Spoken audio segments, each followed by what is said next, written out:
Hey everybody, we are back at a familiar place. For those of you that don't know me, I am the hometown historian, John Miller, and we're here where the channel all began, July 4th, 2021. We are on July 4th, 2024, and we're on our third anniversary of the channel and this family that we have, the hometown historian family. So we're going to go around the old Hanover Presbyterian Churchyard. This is where I made my first video. Cliff and I came here, Cliff the Wandering Woodsman. He wanted to do a video here on this. This is one of the oldest cemeteries in Dauphin County, I believe. This might be Lebanon County yet, but whatever it is one of the oldest. It's a French and Indian War era, Revolutionary War era cemetery, and everything started here. I wasn't planning on originally filming. I still wasn't sure. I knew I wanted to do something. I'd done some weird film stuff for Facebook on the Millersburg Ferry, and but I just decided to whip out my camera because I was unsure of how I was going to do it and proceed and all that other stuff. And at the time, because of, the breakdown in my body, going through all the surgeries, I had lost pretty much everything. And so I didn't have the money to go out and get a camera and that type of stuff. So I decided to just use my Google Pixel phone. The phone I'm using now is actually Cliff gave to me because my other Google Pixel, the battery was starting to die. I was having a lot of trouble with that. So he graciously gave me his phone, and that he wasn't using anymore, and it's actually a lot better. Has a lot more storage and that type of stuff. But so the channel really happened a lot because of Cliff, because Cliff had encouraged me for a while. So we're going to go from here. I want to go over to Derry Churchyard because that's sort of where he pushed me. I had found that traveling, and I saw it said on the historic marker that it was the oldest churchyard in Dauphin County, and I thought it'd be a cool thing for his channel because he was doing a lot of history stuff at that stage as well.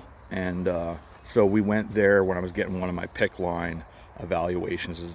PICC line is the thing where they're doing your IV fluids through your arm. It goes into your heart. Sort of nasty, but he was taking me to all my appointments at that time at Hershey Med to get them sort of evaluated, cleaned, and all that kind of stuff. And we decided to stop by, and that's sort of where I was like, you know what, I do want to do this. And then we went out to Millersburg to the ferry where he filmed. He'd never been on the ferry before, and that's where I did my first few little short type videos. And then the last place we're going to go is we're going to go over to Heidelberg Hall, or as it was originally known, the Weekly Mansion. Its tower is the one that's our logo.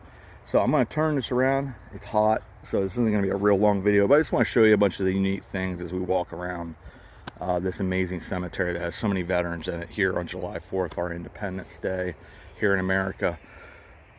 These individuals are the patriots that made all that possible. So let's flip this around. So here we are at, this is, I believe, on the National Registry of Historic Places. I believe there is a plaque over here. Old Hanover or Manada Presbyterian Churchyard is established in 1736.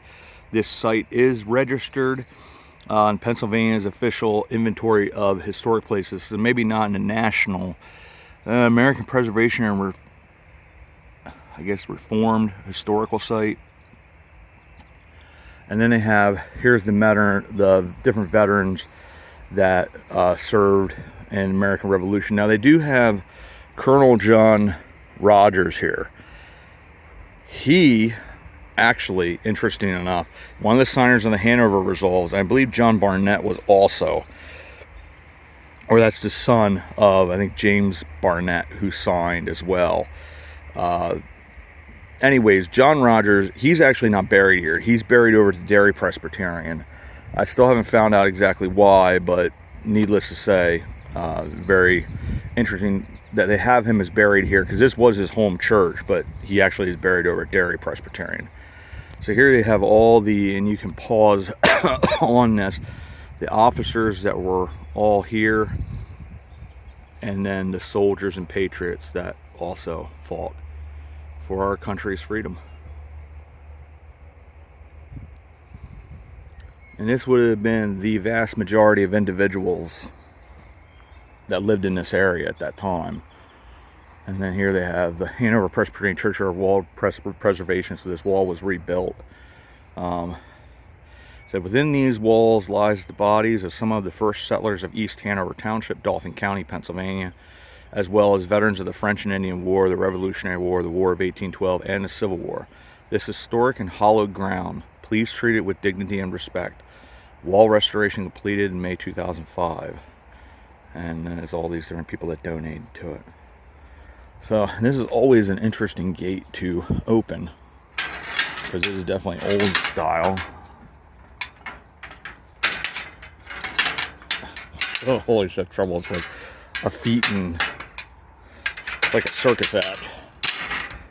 It's one of the first pictures for the channel as well that I had. But then you see all these flags throughout here.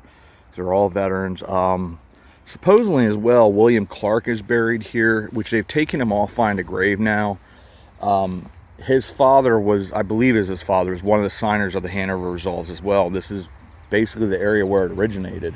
Colonel Timothy Green is the one that was the chairman, and then John Rogers was sort of the co-chair, or John Rogers was one of the co-chairmen, and then there were 7 other men. I just did a talk on it with Daughters of the American Revolution over in Hummelstown, Pennsylvania for their Harrisburg chapter, and we'll be doing a video on that because the 250th anniversary of the Hanover Resolves, which we've done several videos on, was June 4th. So we're a month just past its 250th anniversary. So we'll be doing a talk on that at some point and go a little bit further.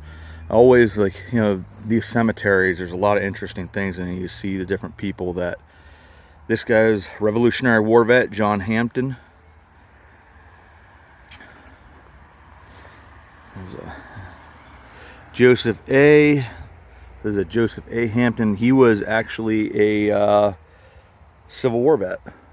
There's a GAR is the Grand Army of the Republic. There's a really, really interesting stone over here that I want to do a short on as well. It was actually, we talked about it a couple times, the people that were in, 1800s were called relic seekers. Basically, there were people that went around and would dig up graves and steal stuff or break up, in this case, the stone that's sitting right there, which we'll look at the other side then. Because it's such a unique stone, they actually broke it apart to have relics. They did that to Henry Wise as well, one of the Blue-Eyed Six. That's another Revolutionary War vet, and another one over there. And I believe this gentleman as well is a Revolutionary War vet. A lot of these stones are so old, they're not readable anymore. But anyways, in this particular case, Henry Wise, they stole his skull as a relic. This one is very interesting because this is modeled after the original stone, but it's in memory of John and Isabel Craig, killed by Indians the 22nd of October, 1756. So really just interesting grave, but the original gravestone got broken up and basically the pieces were stolen as relics. So once again, I just wanted to do a quick short there, but it's just a really unique, interesting stone that's here in this cemetery. And as I would say about all the time, these cemeteries have so much history. And I wonder if this Isabel Dixon McCormick, if she was part of the Dixon family. There's actually, Robert Dixon was one of the signers of the Hanover Resolves. And the Dixon family actually lived north of Palmyra, and there was an area on the the Swatara Creek that was known as Dixon's Ford for like 100 years. And Robert Dixon actually died shortly after the signing, like less than a year later, and I haven't found out yet why he died, what he got, but he's only like 26 years old. His brother James Dixon, he was actually the more famous brother, even though Robert had been the one that signed. His son, Robert Dixon, who was named after his brother, not, clearly not from Robert dying, but had been named well before at birth after his brother. He actually died in the Battle of Quebec in the Revolutionary War, and they said it had absolutely devastated James to lose his son in that way. And it just shows, like, these places, all these small towns that contributed to these wars, how so many people suffered, really, really struggled. And you can see life here in the cemetery, these beautiful little flowers. Definitely not weeds. But anyway, supposedly I was talking about the William Clark. Supposedly his son is buried here. I have no idea whether that's the truth or not, but his son, William Clark, named just like his dad, if it was his son, he became the 4th treasurer of the United States. Not to be confused as a secretary of the Treasury, which was like Alexander Hamilton was that. This is something completely different. It's actually an appointment by the president, not an elected official. And they sort of serve as long as they want. I think he served in the 1820s. Just wanted to show you this up close. Sort of a neat, whatever that is, the symbolism there. Almost looks like it's a pot with a cloth or something over top of it. All those things have meaning because a lot of stuff comes from the old country, with German folklore. And this area here is not empty. There are most likely graves in all of this. It's just the stones have been lost to time. This is a 200 some odd year old cemetery. 1736, so it's almost up to 300 years from the first burial. So the church, I believe, used to sit over there. It was a stone church. Either it was burnt down or it got torn down, I think, in the 1880s. So that hasn't existed for a long time. But here's one of these cool brownstone. They actually have a veteran's badge on the stone itself as well. 71 years. David, it's Pettigrew or something like that. I'm not sure. Departed this world July 2nd, 1784, age 71 years. So, wow. Just 2 days ago, however many years ago that was, my math is not going to compute that. What, 220 or 240 years ago? Yeah, 200 because it was 84. Maybe 240 years ago in 2 days. I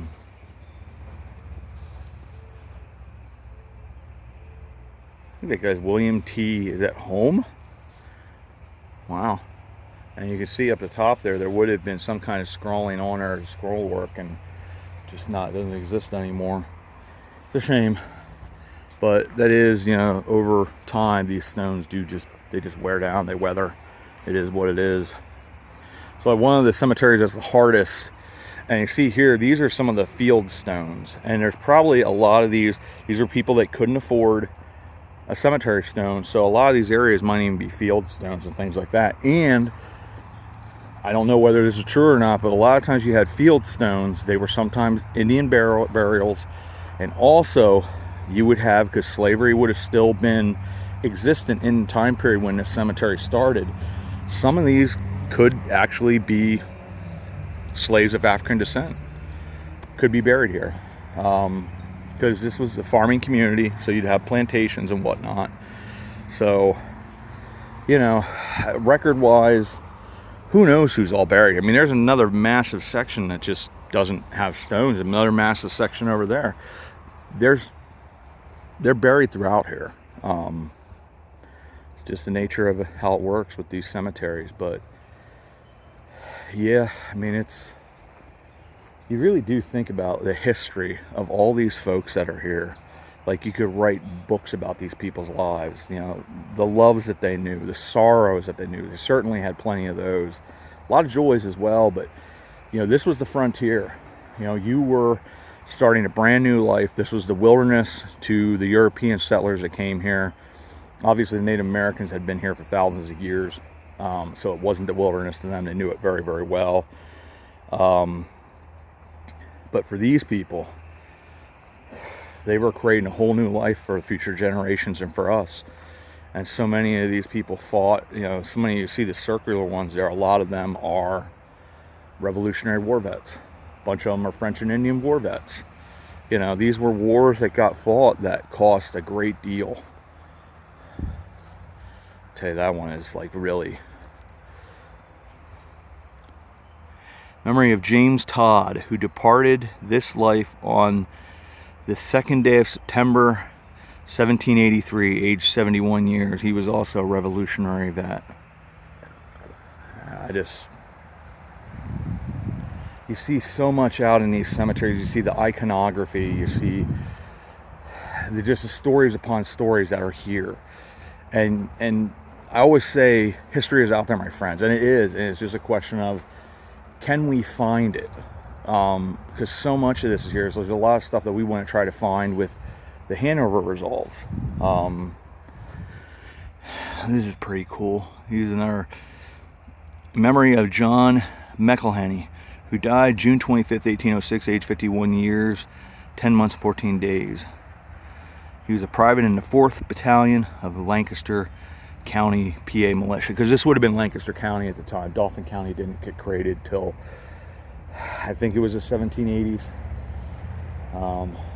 Yeah. You just, it really is. You think about all the stories that are here, and especially on a day like July 4th, Independence Day, it's very prevalent in a cemetery like this. Another Revolutionary War vet there as well. And we'll be going over to Derry Churchyard, which is another one that's very much French and Indian War era vets. They do have much more recent burials there as well, but oldest cemetery in Dauphin County. I think down here is the area where you start getting into like Civil War vets and that. There are older ones here. I think there's another couple unique stones here as well. There's one that's almost like they couldn't afford a stone, if I'm remembering correctly, because Cliff and I both thought it was so interesting. But it almost looked like it was scrawled. Somebody had done the stone themselves because they just couldn't afford it. That's not it. I remember there was a stone here somewhere, and I remember we saw it, and it was just like, it was so interesting because normally you don't see that, but you can just see the age of these stones. I think this might be the one. No, that's looks a little more professional. Anyways, it's just so much history here at this cemetery, Old Hanover Presbyterian Churchyard, and you can't help but just wonder, who all these people were. Their names are preserved to a degree, but are their stories preserved? And they certainly do need to be preserved. So we are going to head to our next location, and we'll see you there.